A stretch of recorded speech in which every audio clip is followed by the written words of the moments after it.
Hi and welcome back to SR Everyday English Vocabulary Word number 185. Word of the day eventually. Meaning in the end, finally. தமிழ்ல இறுதியாக அல்லது ஒரு வழியா. The word eventually can be used as an adverb. Pronunciation eventually. Eventually. Let's see some examples. First one.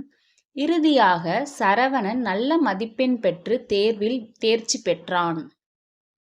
Saravanan eventually passed the exam with a good grade. Second example. ஒரு வழியா ரேகாவின் குடும்பத்தினர் 10 வருட போராட்டத்திற்கு பிறகு அவளை இரண்டாவது திருமணத்திற்கு சம்மதிக்க வைத்தனர். Eventually, their family convinced Rekha for her second marriage after 10 years of struggle. One more time, I repeat the vocabulary word eventually. இறுதியாக அல்லது ஒரு வழியா. Thanks for watching.